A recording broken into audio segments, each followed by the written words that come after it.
My next speaker and I have been exchanging vehement emails for the past couple of months. We started with some discussions about what we're going to talk about tonight. And then it's like, wait a minute, am I talking to you or your husband? Because it turns out they swap email addresses all the time. Have you ever had somebody do that to you? Where is it a family email address or is it a personal email address? And her husband's right here and he's looking at me funny, and that's okay. And so I want to welcome our next presenter, who is a coach of many types. She has a fascinating story to tell us. Miss Cherese, quote, Early Jackson. Is it on? I guess so. Am I on? Good evening. Keep it coming, keep it coming, keep it coming, keep it coming. I like that. First of all, I want you clapped a little bit, but I want you to do me a favor and put your hands together and clap real hard for me. Come on, aggressively. There we go, there we go, there we go. That's what I'm talking about. Now, let me tell you why you just did that. You just did that in honor of the Geekettes Club, who this event is done for. So what you did was you supported the Geekettes Club whether you wanted to or not. So I wanted you to clap for yourselves because you helped support an organization of women that are empowering other women through technology and education. Now, it's for women to join. Now, I got a few minutes because I haven't looked at the thing yet. It's for women to join, but for the men that are here, we like you too, so we'll take your money. So when you get a chance, the geekettsclub.com, look them up. But we thank you for your support tonight.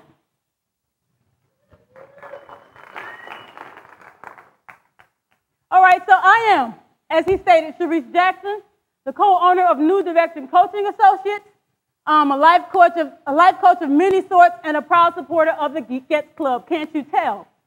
Coaching is one of the most misunderstood things in the world. People think we just meet and greet people. Our families think we're like Dr. Phil, but without the salary and the audience. But what we really do is make a lot of phone calls and set a lot of appointments. Now, I know you know some of these more notorious coaches like Tony Robbins, Zig Ziglar, Dr. Susie Orman, and the newly reintroduced, if you watch OWN, Iyanla Vanzant, who I absolutely love. And then you have, hold your applause, us. There is an estimated 80,000 certified coaches in the USA, generating about $2.4 billion as an industry. $2.4 billion as an industry. All I'm saying is, can I get a piece of that? Just a piece. You know, in the world of Mac or the Apple world, where they say there's an app for that, whatever you need, whatever's going on, there's an app for that. Well, in the coaching industry, there's a coach for that. So whatever your situation is, there's a coach just for you. My husband and I, we got into coaching for the freedom and the money, $2.4 billion. Really, my husband has a background in sales and training. My background is HR and personal development. So we were like a match made in heaven, and $2.4 billion. Coaching is not at all therapy. Therapy centers around your story. It centers around your past. Coaching talks about accountability, goal setting, and empowerment, and it gets you off the couch. Why? Because it's all about action. Life isn't a destination, it's a journey. And through the journey of life, we have to learn to embrace every transition that we encounter, giving up the hope or the dream that the past could have been any differently, because it wasn't. Now, real wisdom comes from our ability to strategically collaborate and connect with other people, because life was not designed for us to live it and travel it alone. You need to get connected. If you don't know who to connect with, I already told you, connect with the Geekettes Club. Get connected. Because as you seek to empower people or to enlighten someone else's path, your life is already enlightened and empowered. Every gift, every talent we have is for the benefit of someone else. Our life's importance is measured by the way we impact or affect someone else's life. Now, help and empowerment. We use them synonymously, but they aren't the same. Help says, I'm deficient, I'm defective, and it reaches outward for somebody's assistance. Empowerment looks inside and says, everything that I need is already inside of me. I just need somebody to help me flip that switch. Now, let's get into it. You can learn life, you can go through life in two ways, mentor or mistake. Experience is an expensive teacher if you can afford it. Mentorship is simply the realization of an experience without the pain. Revealing thing number one, life is a cycle. Life is seasonal. Life transitions. Just like right now, we're going from summer to fall. We'll soon be at winter. back to spring, that's how your life is. So whatever's going on or wrong now, hold on. The season will shift. This young girl, a 14-year-old activist named Mary Pat Hector, Google her.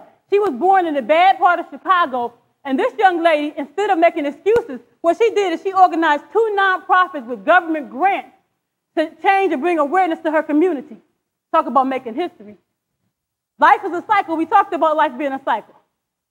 Can we talk about something else? Anyway, power. Power is a personal thing. Power is something that's innate. You can't sit around and wait for people to speak power into your life. You have to look inside, no matter what the outside looks like, and realize that you're great, that you're awesome, and that you're wonderful. And you don't always get what you want in life. Why? Because life does not come with an easy button.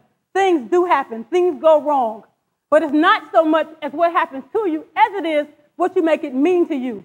So take the principle and get rid of the pain. Now, you can't change anybody in life but yourself. And even that, if anybody knows me, is hard as hell trying to control myself. But being the recipient of a ready-made, blended family, I had to learn early on in this transition, I only control me. Just me. Relationships. Relationships are important. They're vital to our well-being, but relationships are also what we make them. Relationships either fail or succeed by what we choose to invest in them. We have to make them work. Number 7. My grandfather passed a couple years ago. He was an awesome man. And the thing that came to my mind when he passed, no matter how great his life was that death is inevitable. The problem is, before death, so many people forget to opt in and live. Find your purpose. Don't just exist and live. And as you're living, realize that people are just people. We all go through some type of crap. So as you're going through life, remember, don't get so overcome with your own stuff that you can't be sympathetic to someone else. That's my time. Thank you very much. Woo.